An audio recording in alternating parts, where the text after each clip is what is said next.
నమస్కారం ఘంటారావానికి స్వాగతం. ముందుగా ప్రధాన అంశాలు. సౌదీ అరేబియా బస్సు ప్రమాదంలో 45 మంది హైదరాబాదీల మృతి. ఒకే కుటుంబంలోని 18 మంది సజీవ దహనం.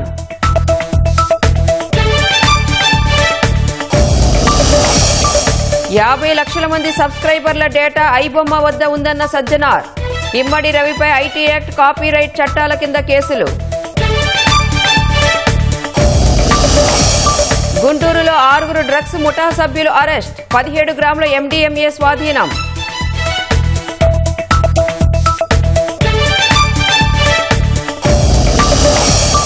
శ్రీ సత్యసాయి శత జయంతి వేడుకలకు ముస్తాబైన పుట్టపర్తి. ప్రముఖులు హాజరు కానుండటంతో ముమ్మర ఏర్పాట్లు.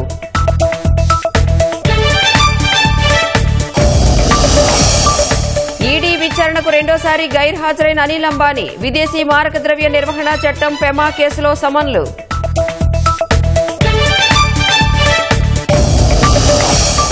ఇజ్రాయెల్ హమాస్ యుద్ధంతో విద్యకు దూరమైన చిన్నారులు. వందలాది పాఠశాలలు నేలమట్టం కావడంతో అందని చదువులు.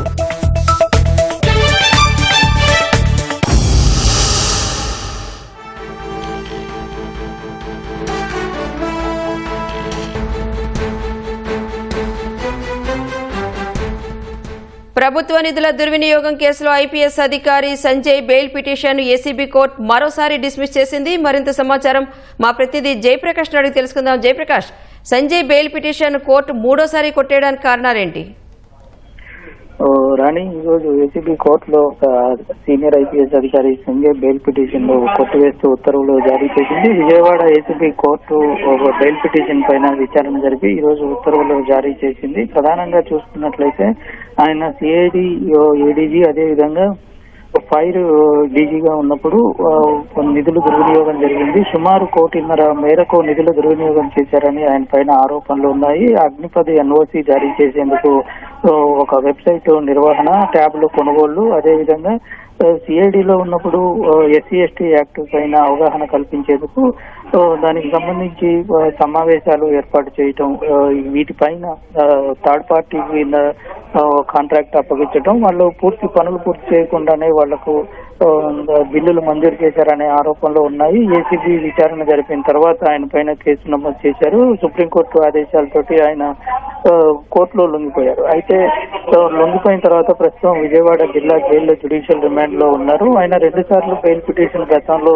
విచారణ జరిపి కొట్టివేయగా తాజాగా 3వసారి దాఖలు చేశారు. విచారణ జరిపిన తర్వాత ప్రస్తుతం ఈ పిటిషన్ పై అంటే ఈ కేసులో ఇంకా లోతైన విచారణ జరగాల్సి ఉంది. ఇంకా ఎవరెవరు దీంట్లో ప్రముఖ పాత్ర పోషించారనే విషయాలన్నీ రాబట్టాల్సి ఉంది అనే విషయాన్ని తెలిపారు. ఈ దశలో గనక బెయిల్ పైన బయటకు వచ్చినట్టయితే ఖచ్చితంగా కేసు పైన ప్రభావం పడుతుంది అని వాదనలు వినిపించారు. కోర్టు ఏకీభవించినటువంటి న్యాయస్థానం 3వసారి కూడా బెయిల్ పిటిషన్ ని రద్దు చేసింది. ప్రస్తుతం జ్యుడిషియల్ రిమాండ్ లో ఉన్నటువంటి సంజయ్ గత 80 రోజులుగానే ఇక్కడ విజయవాడ జైల్లో ఉన్నారు.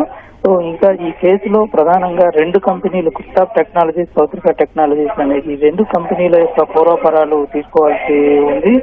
వాళ్ళను కూడా అదుపులోకి తీసుకొని విచారించాల్సిన అవసరం ఉంది. అసలు ఎవరి ఆదేశాల మేరకు ఈ విధంగా డబ్బులు వాళ్ళకి ఇచ్చారు, ఎందుకు ఇచ్చారు అనే విషయాలన్నింటినీ తెలియాల్సి ఉంది. దీనికి సంబంధించిన ఆధారాలు ప్రాథమికంగా ఇప్పటికే ఏసీబీ అధికారులు వాటిని సేకరించారు. మరింత లోతుగా దీనిపైన విచారణ జరుపుతున్నారు. ధన్యవాదాలు జయప్రకాష్.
సౌదీ బస్సు ప్రమాదంలో హైదరాబాద్ విద్యానగర్కు చెందిన నసీరుద్దీన్ కుటుంబంలోని 18 మంది మృతి చెందడం తీరని విషాదాన్ని నింపింది. ఇందుకు సంబంధించిన మరింత సమాచారాన్ని మా ప్రతినిధి పవన్ ప్రత్యక్ష ప్రసారం ద్వారా అందిస్తారు.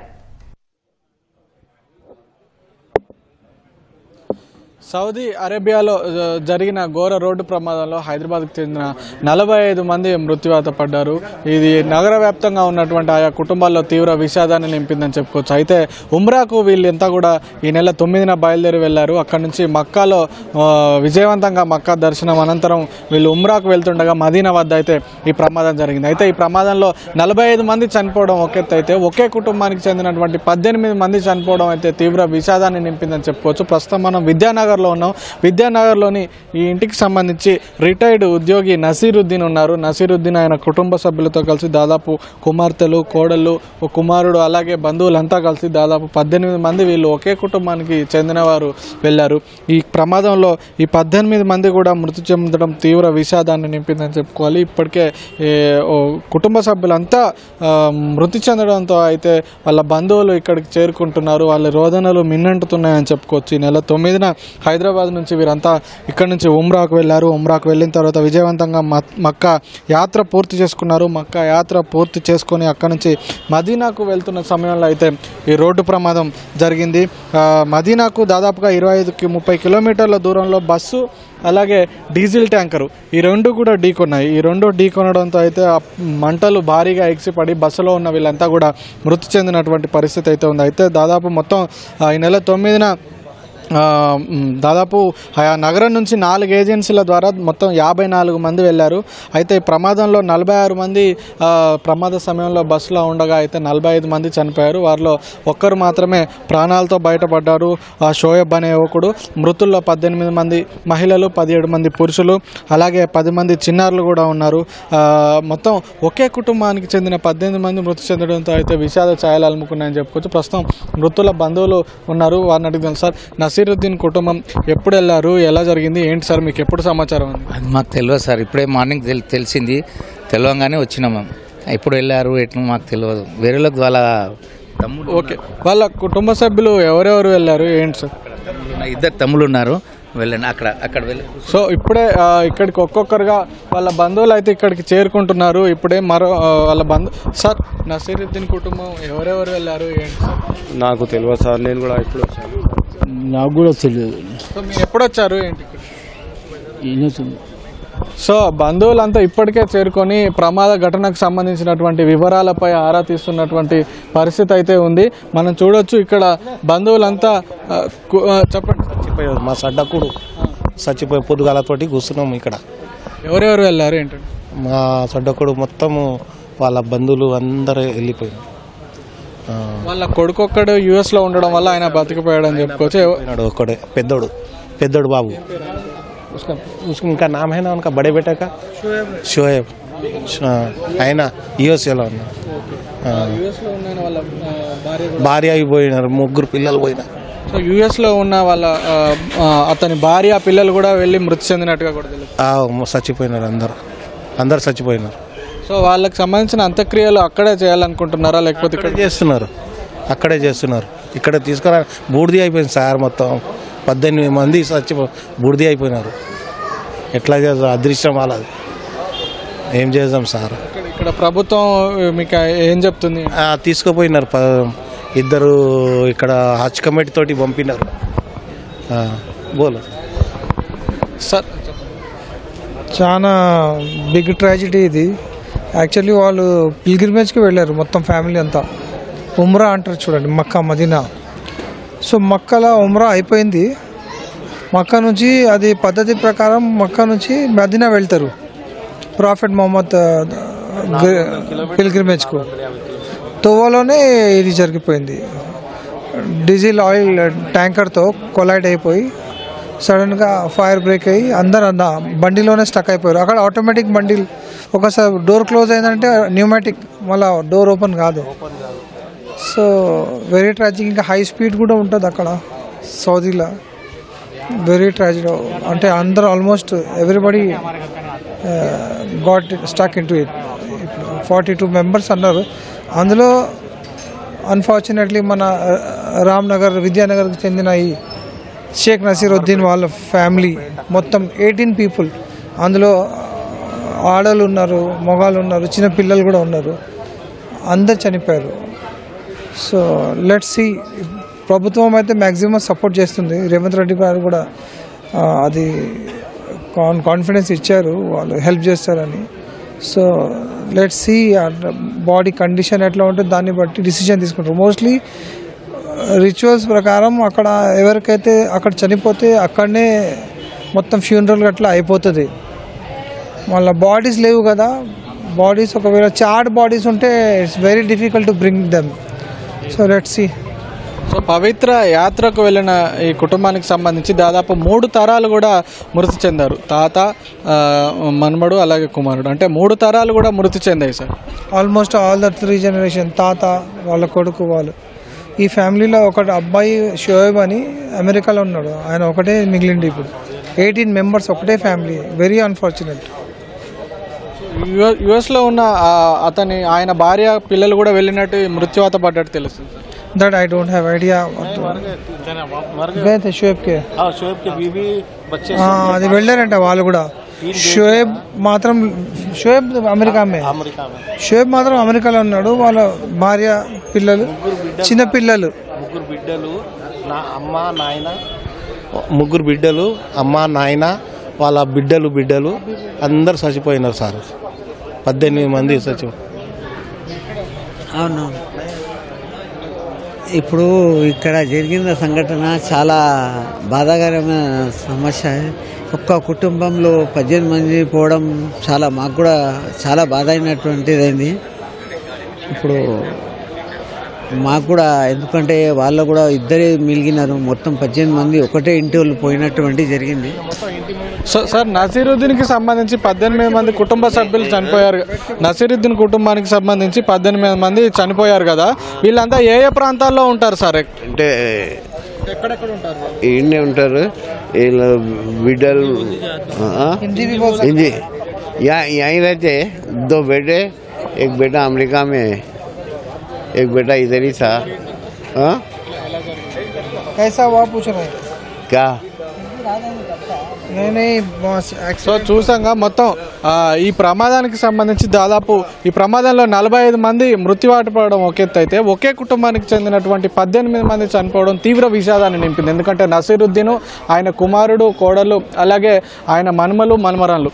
సో ఈ ప్రమాదంలో 3 తరాలకు చెందినటువంటి వాళ్ళు మృతి చెందడం ఈ ప్రమాదం తీవ్రతను మరీ పెంచిందని చెప్పుకోవచ్చు. కాసేపటి క్రితమే ఇక్కడికి పిసిసి అధ్యక్షుడు మహేష్ కుమార్ గౌడ్ కావచ్చు, అలాగే ఇతర పార్టీలకు సంబంధించినటువంటి నేతలంతా కూడా వచ్చి ఇక్కడ బాధిత బంధువులను అయితే పరామర్శించి వెళ్లారు. అలాగే కాసేపటి క్రితమే మృతుల బంధువులతో కేంద్ర మంత్రి కిషన్ రెడ్డి కూడా మాట్లాడడం జరిగింది. ఫోన్లో మాట్లాడి ఆయన భారత ప్రభుత్వం అండగా ఉంటుందని హామీ ఇచ్చారు. అలాగే మృతులకు సంబంధించినటువంటి అంత్యక్రియలు అక్కడ నిర్వహిస్తామన్నా అక్కడ ఏర్పాట్లు చేస్తాము, లేదా ఆ మృతదేహాలను ఇక్కడికి తీసుకురావాలి, ఇక్కడే అంత్యక్రియలు చేస్తామంటే ఇక్కడికి తెచ్చేందుకు సైతం కూడా అన్ని రకాల సహాయ సహకారాలు అందిస్తాము, పూర్తి స్థాయిలో భారత ప్రభుత్వం అండగా ఉంటుంది, ఎలాంటి అవసరం ఉన్నా తనను సంప్రదించండి అని చెప్పి కూడా కాసేపు క్రితమే కిషన్ రెడ్డి కూడా బాధితుల బంధువులకైతే ఒక భరోసానిచ్చినటువంటి పరిస్థితి అయితే ఉంది. ప్రస్తుతం అయితే నసీరుద్దీన్ ఇంటి వద్ద రోదనలు మిన్నంటాయని చెప్పుకోవచ్చు. ఒకే కుటుంబానికి చెందిన 18 మంది చనిపోవడంతో దగ్గరి వాళ్ళు, ఒకే కుటుంబంలో 18 మంది చనిపోవడంలో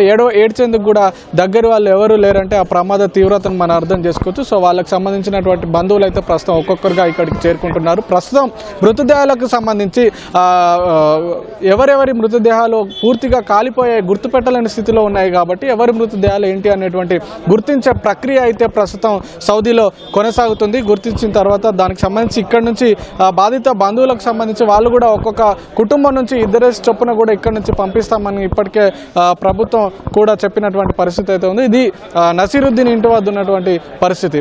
ఓవర్ టు యు. సౌదీ అరేబియాలో బస్సు ప్రమాదంలో హైదరాబాద్ పాత బస్తీ బహదూర్పురాకు చెందిన 5 మృతి చెందడం తీరని విషాదాన్ని నింపింది. మృతుల కుటుంబ సభ్యులను ఎమ్మెల్యే మొహమ్మద్ ముబీన్ పరామర్శించారు.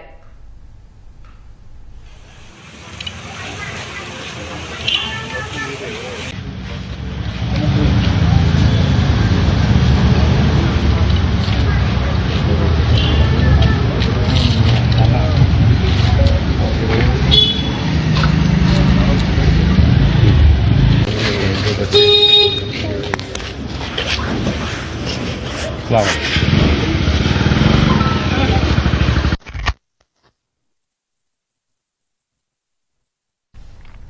సౌదీలో జరిగిన ఘోర రోడ్డు ప్రమాదం తీవ్ర దిగ్భ్రాంతికి గురిచేసిందని ముఖ్యమంత్రి చంద్రబాబు, మంత్రి నారా లోకేష్ అన్నారు. ఈ దుర్ఘటన తమను తీవ్రంగా కలిచివేసిందని సీఎం ఆవేదన వ్యక్తం చేశారు.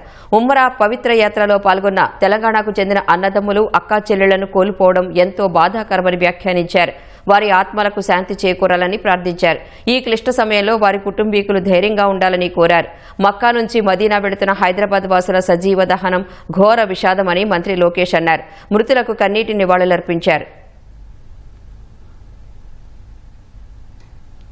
సౌదీ అరేబియా బస్సు ప్రమాద ఘటన కలిచివేసిందని బీజేపీ రాష్ట్ర అధ్యక్షుడు మాధవ్ ఆవేదన వ్యక్తం చేశారు. ఈ క్లిష్ట సమయంలో ప్రాణాలు కోల్పోయిన వారి కుటుంబాలకు సానుభూతి తెలియజేశారు. గాయపడిన వారు త్వరగా కోలుకోవాలని భగవంతుని ప్రార్థిస్తున్నట్లు ఎక్స్లో ట్వీట్ చేశారు. డ్రగ్స్ విక్రయిస్తున్న 6 సభ్యుల ముఠాను గుంటూరు పోలీసులు అరెస్టు చేశారు. బెంగళూరు నుంచి డ్రగ్స్ తెచ్చి అమ్ముతుండగా బుడంపాడులోని అన్నపూర్ణ కాంప్లెక్స్ వద్ద పట్టుకున్నట్లు గుంటూరు జిల్లా ఎస్పీ వకుల్ జిందాల్ తెలిపారు. నిందితుల నుంచి 17 గ్రాముల ఎండీఎంఏ డ్రగ్స్ స్వాధీనం చేసుకున్నట్లు చెప్పారు. మాదక ద్రవ్యాలు తయారు చేసేవారిని కూడా గుర్తించే పనిలో ఉన్నామన్నారు. గంజాయి, డ్రగ్స్ ముఠాలపై కఠిన చర్యలు తీసుకుంటామని హెచ్చరించారు. మాదక ద్రవ్యాల నిరోధంపై విద్యార్థుల అవగాహన కల్పించేందుకు రేపటి నుంచి సంకల్పం పేరుతో ప్రత్యేక కార్యక్రమాలు నిర్వహిస్తున్నట్లు ఎస్పీ వకుల్ జిందాల్ తెలిపారు. సో ఎండిఎంఏ అనేది చాలా చాలా డేంజరస్, చాలా చాలా హై వాల్యూ డ్రగ్. అది సింథటిక్ డ్రగ్ కింద వస్తుంది. అంటే అది ఎక్కడో ఇది మ్యానుఫ్యాక్చర్ చేయాలి, ఒక కెమికల్ ప్రాసెస్ ద్వారా దాన్ని మ్యానుఫ్యాక్చర్ చేసి వాళ్ళు సరఫరా చేస్తుంటారు. అది చిన్న క్వాంటిటీ ఉన్నా కూడా చాలా హై ఇంపాక్ట్ దానికి ఉంటుంది. ఇది కన్జ్యూమ్ చేసే వాళ్ళకి దాంతో అడిక్షన్ అవుతుంది. సో వాళ్ళు ఎండిఎంఏ ఎప్పుడు కూడా వాళ్ళకు అంటే ఏదో రకంగా వాళ్ళకి మత్తులో ఉండడమే అనేది వాళ్ళ లక్ష్యం అవుతుంది. దీంట్లో 6 ముద్దాయిలలో శ్రావణ్ అనే ఉన్నాడు, బెంజమిన్ శ్రావణ్ అనే అతను ఉన్నాడు A2. అతని మీద పెదకకాని PS లో ఆల్రెడీ ఒక గాంజా కేసు ఉంది. షేక్ రోషన్ అనే అతని మీద ఇంతకు ముందు 2 కేసులు ఉన్నాయి. నగరంపాలెంలో ఒకటి ఎండిఎంఏ కేసే ఉంది. అదేవిధంగా గుంటూరు SCB స్టేషన్ లో కూడా అంటే ఎక్సైజ్ స్టేషన్ లో కూడా ఒక గాంజా కేసు ఉంది. నవీద్ అనే అతని మీద కూడా ఎండిఎంఏ కేసు ఉంది నగరంపాలెం పోలీస్ స్టేషన్ లో. సో ఇంతకు ముందు కూడా వాళ్ళ మీద ఎండిఎంఏ సరఫరా చేస్తూనే వాళ్ళ మీద కేసులు ఉన్నాయి. వీళ్ళు 6 ఈ రోజు అరెస్ట్ చేసి రిమాండ్ కి పంపించడం జరుగుతుంది. సో ఎక్కడ కూడా మనకి ఏమైనా డ్రగ్ దొరికినా, గాంజా దొరికినా, ఏమైనా దొరికినా దాన్ని మొత్తం నెట్వర్క్ మనం లాగుతున్నాము. సో ఎక్కడ మ్యానుఫ్యాక్చర్ అయింది, ఎవరు అమ్మినాడు, ఎవరు ట్రాన్స్పోర్ట్ చేశాడు, ఎవరు కొన్నాడు, అందరినీ తీసుకొచ్చి ముద్దాయిగా పెట్టడం జరుగుతుంది. ఈ కేసులో కూడా ఎవరైతే బెంగళూరు నుంచి ఇచ్చారో, అమ్మినారో వాడిని కూడా ముద్దాయిగా పెట్టడం జరిగింది. అతను అరెస్ట్ ఇంకా పెండింగ్ ఉంది.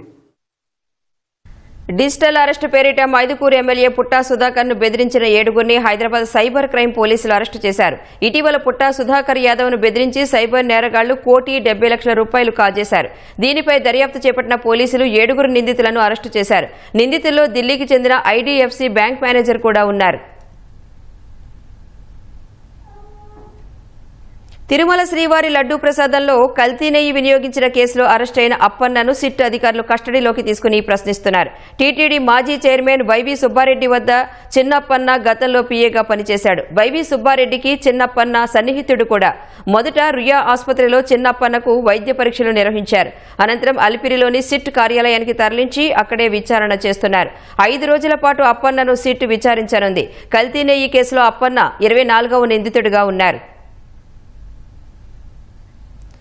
విశాఖ వేదికగా నిర్వహించిన CII 30వ భాగస్వామ్య సదస్సు సూపర్ సక్సెస్ అయిందని జనసేన నేత పీతల మూర్తి యాదవ్ అన్నారు. CII సదస్సు వల్ల రాష్ట్రానికి 13 లక్షల కోట్ల పెట్టుబడులు వచ్చాయన్నారు. దీనివల్ల 15 లక్షల ఉద్యోగాలు రానున్నాయని తెలిపారు. వైసీపీ పాలనలో పెట్టుబడులు రాకపోగా ఉన్న సంస్థలు భయపడి పారిపోయాయన్నారు. గతంలో పరిశ్రమల శాఖ మంత్రిగా ఉన్న అమర్నాథ్ రాష్ట్రానికి ఎన్ని పరిశ్రమలు తెచ్చారో చెప్పాలని ప్రశ్నించారు. రాష్ట్రానికి పెద్ద ఎత్తున పెట్టుబడులు రావడం చూసి తట్టుకోలేక వైసీపీ దుష్ప్రచారం చేస్తోందన్నారు. CII పార్ట్నర్షిప్ సమిట్లో 13 లక్షల కోట్ల రూపాయల పెట్టుబడులు వచ్చినాయి. 15 లక్షల పైగా ఉద్యోగాలు కల్పించేటువంటి అవకాశాలు వచ్చినాయి.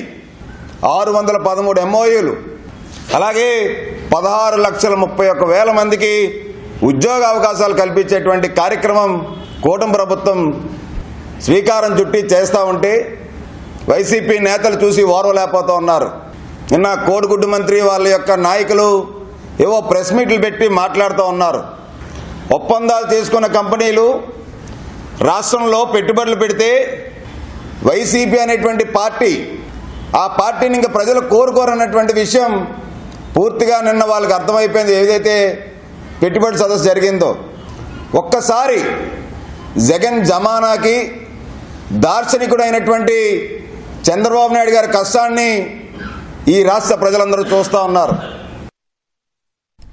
మీడియా దిగ్గజం రామోజీ గ్రూప్ సంస్థల వ్యవస్థాపకులు రామోజీరావు జయంతి సందర్భంగా ఆయన పేరుతో ఎక్సలెన్స్ అవార్డులను ప్రదానం చేయడంపై సామాజిక మాధ్యమాల్లో పలువురు ప్రముఖులు హర్షం వ్యక్తం చేశారు. రామోజీ ఎక్సలెన్స్ అవార్డు గ్రహీతలకు అభినందనలు తెలిపారు. మీడియా రంగంలో అనేక గొప్ప మార్పులకు రామోజీరావు నాంది పలికారని ఉపరాష్ట్రపతి సిపి రాధాకృష్ణన్ ఎక్స్ వేదికగా కొనియాడారు. జర్నలిజంలో నైతికతను పెంపొందించారని, నీతి, నిజాయితీ, సమగ్రతతో కూడిన సంస్థలను అత్యంత పటిష్టంగా ఏర్పాటు చేసిన జాతి నిర్మాతగా రామోజీరావును అభివర్ణించారు.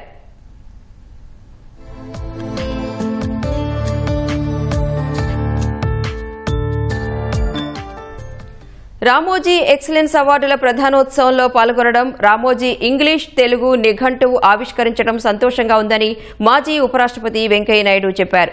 రామోజీరావు జీవితమే ఒక గొప్ప నిఘంటువని, ఆయన తెలుగు జాతి కీర్తిని దశ దిశలా వ్యాపింపచేసిన క్రాంతిదర్శి అని వెంకయ్యనాయుడు అభివర్ణించారు.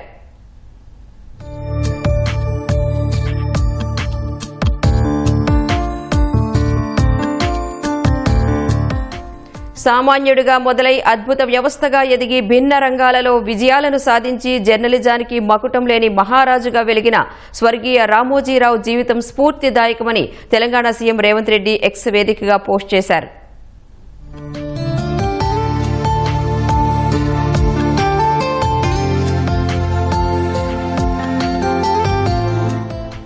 రామోజీ ఎక్సలెన్స్ జాతీయ అవార్డుల ప్రధాన కార్యక్రమం రామోజీ ఫిలిం సిటీలో ఘనంగా జరిగిందని ఆంధ్రప్రదేశ్ సీఎంఓ ఎక్స్లో పోస్ట్ చేసింది. భారత మీడియా రంగానికి, దేశ నిర్మాణానికి రామోజీరావు దూరదృష్టి, అసాధారణ సేవలను ఈ సందర్భంగా స్మరించుకున్నట్లు కేంద్ర మంత్రి రామ్మోహన్ నాయుడు ఎక్స్ వేదికగా తెలిపారు.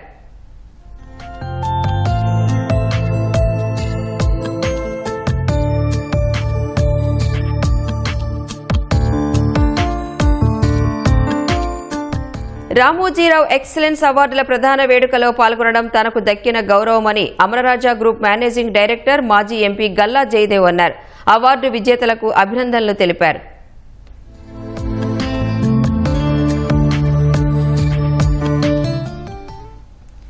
శ్రీ సత్యసాయి శత జయంతి వేడుకలకు పుట్టపర్తి సర్వాంగ సుందరంగా ముస్తాబైంది. ఇప్పటికే పుట్టపర్తికి భక్తుల రాక ప్రారంభమైంది. ప్రపంచవ్యాప్తంగా ప్రముఖులు, భక్తులు శ్రీ సత్యసాయి శత జయంతి ఉత్సవాల్లో పాల్గొనున్నారు. ప్రధాని Modi, CM Chandrababu, deputy CM Pavan కళ్యాణ్తో పాటు పలువురు రాజకీయ ప్రముఖులు హాజరు కానున్నారు. శ్రీ సత్యసాయి శత జయంతి ఉత్సవాలను రాష్ట్ర ప్రభుత్వం అధికారిక పండుగగా నిర్వహిస్తుండటంతో ఉమ్మడి జిల్లాకు చెందిన అధికారులు పుట్టపర్తిలో ముమ్మర ఏర్పాట్లు చేస్తున్నారు. పుట్టపర్తిలో ఈ నెల 18 నుంచి 23వ తేదీ వరకు శ్రీ సత్యసాయి శత జయంతి ఉత్సవాలు ఘనంగా నిర్వహించనున్నారు. ఉత్సవాల నిర్వహణకు రాష్ట్ర ప్రభుత్వం 5 మంత్రులతో కమిటీ వేసి ఏర్పాట్లను పర్యవేక్షిస్తోంది. ఇప్పటికే మంత్రుల కమిటీ పుట్టపర్తిలో పలు దఫాలు అధికారులతో సమీక్షలు నిర్వహించి ఏర్పాట్లపై దిశానిర్దేశం చేసింది. శత జయంతి వేడుకలకు 10 లక్షల మంది భక్తులు వస్తారని అంచనా వేసిన ప్రభుత్వం అందుకు తగినట్లుగా సత్యసాయి ట్రస్టు సభ్యులతో కలిసి ఏర్పాట్లు చేస్తోంది. ఇప్పటికే 10 కోట్ల రూపాయలతో పుట్టపర్తిలో పలు అభివృద్ది పనులను పూర్తి చేసింది. ఎమ్మెల్యే పల్లె సింధూరారెడ్డి, మాజీ మంత్రి పల్లె రఘునాథరెడ్డిలు అధికారులతో సమన్వయం చేసుకుంటూ పనులను పూర్తి చేయిస్తున్నారు. చిత్రావతి నది పరివాహ ప్రాంతాన్ని 3 కిలోమీటర్ల మేర శుభ్రం చేసి మొక్కలు నాటించారు. పార్కు, ఫుడ్ కోర్టు నిర్మాణాలు పూర్తి చేశారు. పుట్టపర్తిలో అభివృద్ది పనులు వేగంగా జరుగుతున్నాయని మాజీ మంత్రి పల్లె రఘునాథరెడ్డి తెలిపారు.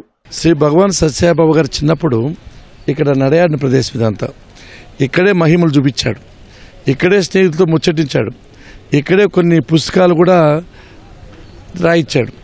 కాబట్టి ఈ పవిత్రమైన ప్రదేశం అందంగా మార్చాలని ఆలోచన చేత అంచెలంచెలుగా ఏం చేయాలని ఆలోచన చేస్తూ వచ్చాం. దానిలో భాగంగానే ఈ చిత్రావతి నది ఒడ్డు ప్రాంతం, ఈ పుట్టపర్తికి ఇది కూడా చాలా మంచి ప్రాంతం. ఇంతకంటే ప్రశాంతమైన వాతావరణం కానీ, సాయంత్రం పూట పిల్లలు కానీ ప్రజలు కానీ వచ్చి దానికి మంచి అవకాశం కల్పించాలని చెప్పి ప్రయత్నం చేస్తున్నాం. ఇక్కడ వచ్చిన వాళ్ళంతా సాయంత్రం పూట కాఫీనో టీనో ఏదైనా ఫుడ్ తినాలంటే ఫుడ్ కోర్ట్ వేసాం. తర్వాత ఇదంతా ఈ రాజపుట్టాలు పట్టుకొని మొత్తం అంతా క్లీన్ చేసాము, చెట్లు నాటించాము. ఇది కొంచెం అందంగా తీర్చిదిద్దాం. ఇక్కడ చిత్రావతి నదీ తీరంలో కూడా లైటింగ్ ఏర్పాటు చేస్తున్నాం. ఊర్లో ప్రతి ఒక్క చోట ట్రాన్స్ఫార్మర్లు పెట్టాము, పోల్స్ వేసాము, కేబుల్ వేసాము, లైట్లు వేస్తున్నాం. పుట్టపర్తి నీకు పైన చూస్తే స్వర్గంలో ఉన్నట్లు చేయాలని ఆలోచన చేస్తున్నాం.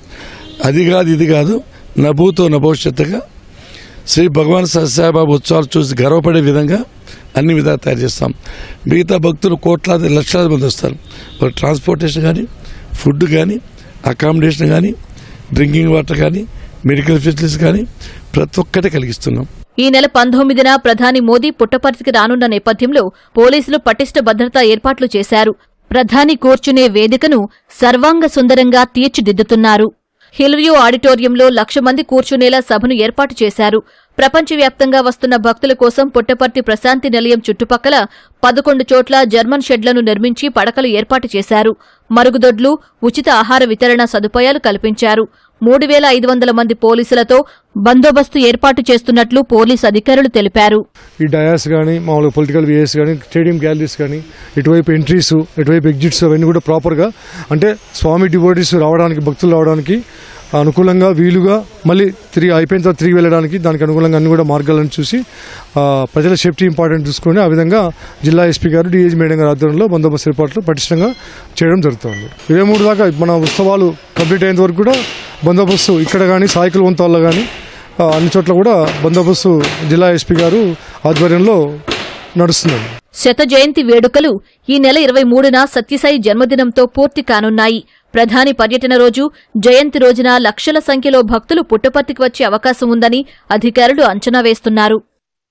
పైరసీ వెబ్సైట్లైన ఐబొమ్మ, బప్పం టీవీలను నడిపించే ఇమ్మడి రవి వల్ల చిత్ర పరిశ్రమకు భారీగా నష్టం వాటిల్లిందని, సుమారు 50 లక్షల మంది సబ్స్క్రైబర్ల డేటా ఆయన వద్ద ఉందని హైదరాబాద్ పోలీస్ కమిషనర్ సజ్జనార్ తెలిపారు. తొలి నుంచి క్రిమినల్ మైండ్ సెట్ ఉన్న విశాఖకు చెందిన ఇమ్మడి రవి 2019 నుంచి ఐబొమ్మ వెబ్సైట్ను నడుపుతున్నాడని సిపి తెలిపారు. అమెరికా, స్విట్జర్లాండ్, నెదర్లాండ్ నుంచి సర్వర్లు నడుపుతూ 110 డొమైన్లను ఇమ్మడి రవి ముఠా కొనుగోలు చేసిందన్నారు. పైరసీ చాలా మేనేసు ఫిలిం ఇండస్ట్రీ పనిచేసిన వాళ్ళు, మొత్తం ఫిలిం ఇండస్ట్రీకి చాలా నష్టం జరిగింది. ఇక్కడే కాదు, దేశంలో కాదు, ప్రపంచవ్యాప్తంగా కూడా చాలా పీడిస్తున్న సమస్య పైరసీ. చాలా అంటే చాలా లోతుగా ఈ ఒక్క పైరసీ పైన ఆయన వ్యవహారం నడుస్తున్నారు. ప్లస్ చాలా కూడా ఫైనాన్స్ కూడా, చాలా ఇండస్ట్రీ కూడా చాలా నష్టం చేయడం జరిగింది. సో ఈ ఒక కేసు కాకుండా ఆయన పైన ఇంకా 4 కేసెస్ రిజిస్టర్ కావడం జరిగింది హైదరాబాద్ మన సైబర్ క్రైమ్ పోలీస్ స్టేషన్లో. మనం అంతకుముందు కూడా 2 మనం అరెస్ట్ చేయడం జరిగింది. దుద్దేల శివరాజు, సుసర్ల ప్రశాంత్ మనము అరెస్ట్ చేసి అప్పుడు కూడా మనము చాలా విషయం పైన రాబట్టుకోగలిగాను. ఆనే ఈ ఒక్క ఆయన వెబ్సైట్ ఒకటి బ్లాక్ చేస్తే ఆయన మళ్ళీ ఇంకోటి మిర్రర్ చేస్తూ దాదాపు 65 మిర్రర్ వెబ్సైట్స్ని ఆయన రన్ చేసేవాడు. ఆయన మొత్తం ఆయనని ఇన్వెస్టిగేట్ చేసిన తర్వాత ఆయన దగ్గర ఉన్న హార్డ్ డిస్క్ అంతా రికవర్ చేసిన తర్వాత దాదాపు 21,000 సినిమాస్ ఆయన హార్డ్ డిస్క్లో పెట్టడం జరిగింది. మొత్తము పాత ఫిలిమ్స్ అయిన గాడ్ ఫాదర్ మీ అందరు కూడా తెలుసు, చారిత్రాత్మక ఐతిహాసిక ఫిలిం అయిన గాడ్ ఫాదర్, అంటే 1972లో ప్రొడ్యూస్ అయిన ఆ మూవీ నుంచి మొన్న వచ్చిన ఓజీ మూవీ దాకా కూడా ఆయన దగ్గర ఈ ఒక్క హార్డ్ డిస్క్లో ఉండడం మనము చూశాను. అదేవిధంగా ఆయన ఇప్పటిదాకా 20 crores సంపాదన చేశారని చెప్పి ఆయన వెల్లడించారు. అది ఇంకా మనం ఆయన ఫైనాన్షియల్ డీటెయిల్స్, ఆయన మనీ లాండరింగ్ ప్లస్ ఏం చేశారు, ఎక్కడెక్కడ చేశారు, ఈ ర్యాకెట్లో మొత్తం ఏముందని తెలుసుకోవడానికి ఆయన పోలీస్ కస్టడీ కూడా మనం అడగడం జరిగింది. అది వచ్చిన తర్వాత కూడా ఇంకా మనము ఆయన దగ్గర ఉన్న విషయపైన మనం రాపట్టుకోవడానికి మా వంతు కృషి చేయడం జరుగుతుంది. పైరసీ సైట్ల వల్ల ప్రజల డేటా సైబర్ నేరగాళ్ల చేతుల్లోకి వెళుతోందని సినీ ప్రముఖులు తెలిపారు. ఉచితంగా వచ్చేది ఏదైనా ప్రమాదకరమని ప్రజలు గుర్తించాలని అన్నారు. పైరసీ ముఠాను పట్టుకున్న పోలీసులకు సినీ ప్రముఖులు ధన్యవాదాలు తెలిపారు.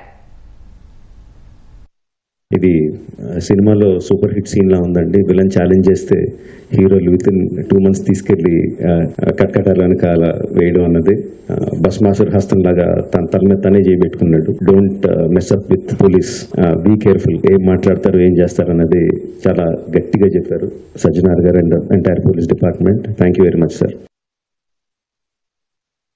తెలంగాణ గవర్నమెంట్ అలాగే ఇండియన్ గవర్నమెంట్ కూడా, కేంద్ర ప్రభుత్వం కూడా ఇప్పుడు ఈ పైరసీ దాని మీద చట్టాలు తీసుకొచ్చి ఎక్కడ ఇంకా ఫర్దర్గా ఇలాంటివి జరిగినప్పుడు చాలా సివియర్గా ఉంటుంది అని మీ అందరికీ, ఈ పైరసీ చేసే వాళ్ళందరికీ హెచ్చరిస్తున్నాం. ఇందాక కమిషనర్ గారు చెప్పారు, ఇది ఓన్లీ పైరసీ లాగానే చూడకండి. మీరు ఎవరైతే ప్రేక్షకులు ఫ్రీగా వస్తుంది కదా చూస్తున్నామని అనుకుంటున్నారు, దీని వెనకాల ఒక సినిమా ఇండస్ట్రీ నుంచి ప్రతి సినిమాకి ఎంతో కష్టం ఉంటుంది.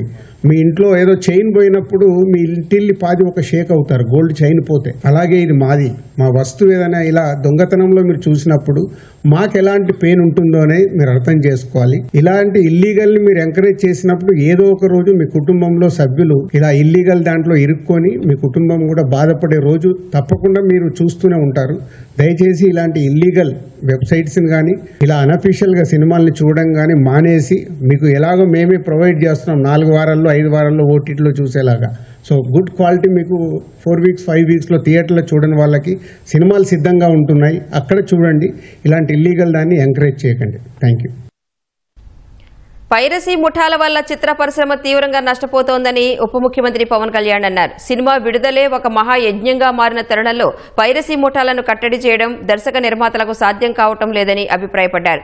పైరసీలో కీలకంగా ఉన్న ఐబొమ్మ, బప్పం వెబ్సైట్ల నిర్వాహకుడిని హైదరాబాద్ పోలీసులు అరెస్టు చేసి అతనితోనే వాటిని మూయించడం స్వాగతించదగ్గ పరిణామమని తెలిపారు. పోలీసులకు సవాల్ విసిరే స్థాయికి పైరసీ ముఠాలు వచ్చిన తరుణంలో హైదరాబాద్ సైబర్ క్రైమ్ పోలీసు బృందం చేసిన ఆపరేషన్ విజయవంతమైందన్నారు. ఈ ఆపరేషన్లో భాగమైన పోలీసులకు సిటీ కమిషనర్ వీసీ సజ్జనార్కి పవన్ అభినందనలు తెలిపారు.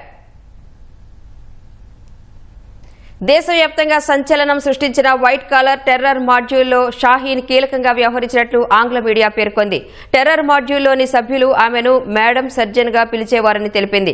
నిందితులంతా 6 నగరాలు లక్ష్యంగా D6 మిషన్ కు ప్రణాళిక సిద్ధం చేశారని వెల్లడించింది. ఈ మేరకు షాహీన్ నుంచి స్వాధీనం చేసుకున్న డైరీలు, డిజిటల్ ఫైల్స్ లో దర్యాప్తు అధికారులు ఆధారాలు కనుగొన్నారని తెలిపింది. ఎర్రకోట సమీపంలో కారు బాంబు పేలుడు ఘటనపై దర్యాప్తు ముమ్మరంగా సాగుతోంది. ఈ నేపథ్యంలో మేడం సర్జన్, D6 వంటి పదాలు వెలుగులోకొచ్చాయి. నిషేధిత ఉగ్రవాద సంస్థ జైషే మహమ్మద్తో సంబంధమున్న షాహీన్ను మేడం సర్జన్ గా వైట్ కాలర్ టెర్రర్ మాడ్యూల్లోని సభ్యులు పిలిచేవారని దర్యాప్తు అధికారులు గుర్తించారు. మొత్తం ఉగ్ర నెట్వర్క్ లో ఆమె కీలకంగా వ్యవహరించిందని కనుగొన్నారు.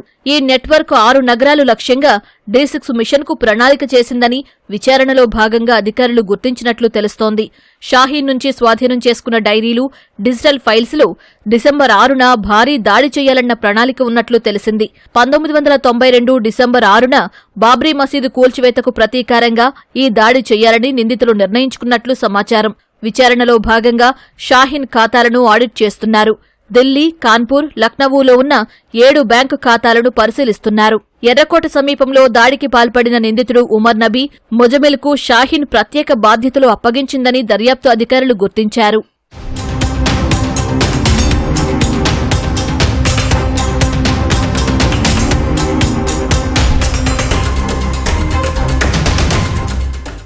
షాహీన్ను ఈ నెల 10న లక్నవూలో జమ్మూ కాశ్మీర్ పోలీసులు అదుపులోకి తీసుకున్నారు. ఆ సమయంలో ఆమె కారు నుంచి AK-47 రైఫిల్ను స్వాధీనం చేసుకున్నారు. షాహీన్ తొలుత ఉత్తరప్రదేశ్లోని కాన్పూర్లో ఉన్న GSVM వైద్య కళాశాలలో పనిచేసినట్లు పోలీసులు తాజాగా కనుగొన్నారు. ఆ సమయంలో ఆమె ప్రవర్తన ఎలా ఉండేదనే దానిపై ఆరా తీస్తున్నారు. 2022 నుంచి వైట్ కాలర్ టెర్రర్ మాడ్యూల్ దేశంలో దాడులు చేసేందుకు ప్రణాళికలు మొదలుపెట్టిందని జాతీయ మీడియా పేర్కొంది. హవాలా ద్వారా 20 లక్షల వరకు సేకరించిందని తెలిపింది. వాటితో ఆయుధాలు, పేలుడు పదార్థాలు, కమ్యూనికేషన్ సాధనాలను ఉగ్రవాదులు కొనుగోలు చేశారని వెల్లడించింది. భారత్ అమెరికా మధ్య తొలిదశ వాణిజ్య ఒప్పందం అతి త్వరలో ఖరారవుతుందని కేంద్ర ప్రభుత్వ వర్గాలు తెలిపాయి. భారత్పై విధించిన 25% ప్రతీకార సుంకాలతో పాటు రష్యన్ చమురు కొనుగోలు వల్ల విధించిన 25% చమురు సుంకాల సమస్యలు తొలిదశ ఒప్పందంలో పరిష్కారమవుతాయని పేర్కొన్నాయి. భారత్ అమెరికా మార్కెట్ యాక్సెస్ సమస్యలపై విధించిన ప్రతీకార సుంకాలను పరిష్కరించడంలో భాగంగా తొలిదశ ఒప్పందంపై చర్చలు తుదిదశకు చేరుకున్నాయని వాణిజ్య శాఖ ఉన్నతాధికారి తెలిపారు. వ్యవసాయం, పాడి పరిశ్రమలో తమ ఎగుమతులకు మార్గం సుగమం చేయాలని నుంచో అమెరికా భారత్ను కోరుతోంది. అయితే రైతులు, మత్స్యకారులకు నష్టం కలిగించే చర్యలు తీసుకోమని భారత్ ఇప్పటికే స్పష్టం చేసింది. ఈ నేపథ్యంలో రెండు దేశాల మధ్య వాణిజ్య ఒప్పందం ఆలస్యమవుతూ వచ్చింది.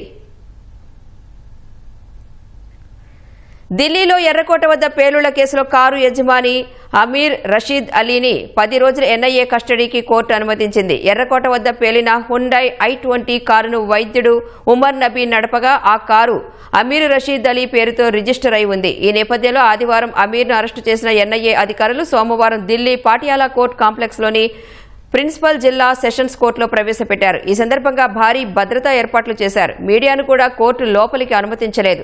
దర్యాప్తు అధికారుల విజ్ఞప్తి మేరకు న్యాయమూర్తి అమీర్ను 10 రోజుల ఎన్ఐఏ కస్టడీకి అనుమతించారు. విదేశీ మారక ద్రవ్య నిర్వహణ చట్టం ఫెమా కేసులో Reliance group chairman Anil Ambani రెండోసారి ఈడీ ముందు విచారణకు హాజరయ్యేందుకు నిరాకరించారు. ఈ నెల 14న మొదటిసారి ఈడీ సమన్లు జారీ చేయగా వాటిపై స్పందించిన అనిల్ అంబానీ వర్చువల్గా లేదా రికార్డెడ్ వీడియో ద్వారా విచారణకు హాజరవుతారని తెలిపారు. ఈ విజ్ఞప్తిని తిరస్కరించిన ఈడీ ఇవాళ విచారణకు హాజరు కావాలని మరోసారి నోటీసులు ఇచ్చింది. అయితే అనిల్ అంబానీ రెండోసారి కూడా ఈడీ విచారణకు హాజరు కాలేదు. ఈ నేపథ్యంలో మరోసారి ఈడీ సమన్లు జారీ చేస్తుందా లేదా అన్నది తెలియాల్సి ఉంది. రిలయన్స్ ఇన్ఫ్రా సహా అనిల్ అంబానీకి చెందిన పలు కంపెనీలు 17,000 కోట్ల రూపాయలకు పైగా నిధులను అక్రమంగా తరలించినట్లు ఆరోపణలు వచ్చిన నేపథ్యంలో ఈడీ ఈ చర్యలు చేపట్టింది. గాజాలో ఇజ్రాయెల్ హమాస్ యుద్ధం కారణంగా లక్షలాది మంది చిన్నారులు విద్యాభ్యాసానికి దూరమయ్యారు. ఇజ్రాయెల్ చేసిన దాడుల్లో వందలాది పాఠశాలలు నేలమట్టం అవడంతో చదువుకు ఆమడ దూరంలో చిన్నారులు నిలిచిపోయారు. అక్షరాలు దిద్దాల్సిన చిన్నారులు ఆహారం కోసం సహాయ వాహనాల వెనుక పరుగులు తీస్తున్నారు. ఇజ్రాయెల్ దళాల భీకర దాడులతో గాజా శిథిలాల కుప్పగా మారింది. మరీ ముఖ్యంగా విద్య నేర్పాల్సిన పాఠశాలలు కొన్ని నేలమట్టం కాగా మరికొన్నింటిని పునరావాస కేంద్రాలుగా వినియోగిస్తున్నారు. ఫలితంగా సుమారు 6,30,000 మంది చిన్నారులు విద్యాభ్యాసానికి దూరమయ్యారని ఐక్యరాజ్య సమితి తెలిపింది. ఇజ్రాయెల్ హమాస్ మధ్య జరిగిన కాల్పుల విరమణ ఒప్పందం నేపథ్యంలో ఐరాస పలు కార్యక్రమాలు చేపట్టింది. గాజాలో మూతపడిన విద్యా సంస్థల్లో తిరిగి కొన్నింటినైనా ప్రారంభించేందుకు తీవ్రంగా కృషి చేస్తోంది. ఐక్యరాజ్య సమితి ఏజెన్సీ UNRWA పాలస్తీనా శరణార్థుల కోసం 40,000 మంది కాంట్రాక్టు ఉపాధ్యాయులను నియమించి విద్యనందిస్తోంది.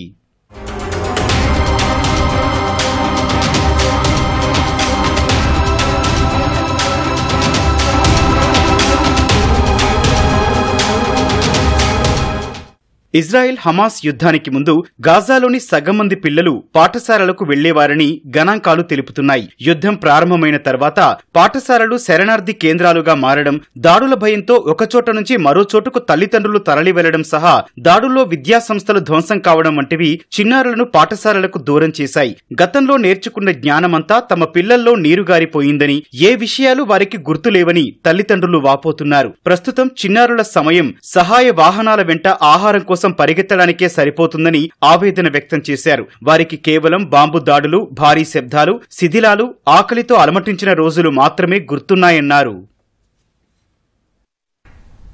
కార్తీక మాసం చివరి సోమవారం కావడంతో శ్రీకాళహస్తీశ్వరాలయానికి భక్తులు పోటెత్తారు. వేకువజాము నుంచి అధిక సంఖ్యలో భక్తులు ఆలయానికి చేరుకుని కార్తీక దీపాలను వెలిగించారు.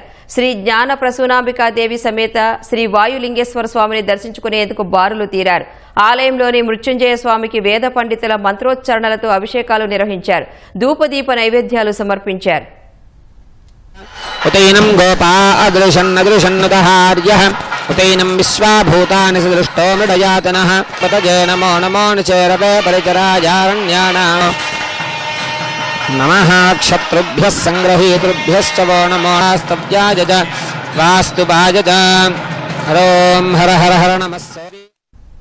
తిరుచానూరు శ్రీ పద్మావతి అమ్మవారి కార్తీక బ్రహ్మోత్సవాలు ధ్వజారోహణంతో అంగరంగ వైభవంగా ప్రారంభమయ్యాయి. 9 రోజుల పాటు కన్నుల పండుగగా జరిగే అమ్మవారి బ్రహ్మోత్సవ వేడుకల్లో భాగంగా తొలి రోజు ధనుర్లగ్నంలో అర్చకులు వేద మంత్రోచ్చరణ మధ్య ధ్వజారోహణం నిర్వహించారు.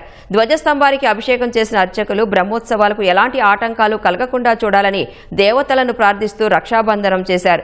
భూలోకం, సువర్ణలోకం, పాతాళ లోకాల నుంచి దేవతలను ఆహ్వానించేందుకు గజపటం ఆరోహణం చేయడంతో ధ్వజారోహణ పర్వం ఘనంగా ముగిసింది. రాత్రికి జరిగే చిన్నశేష వాహన సేవతో వాహన సేవలు ప్రారంభమవుతాయి. ధ్వజాన్ని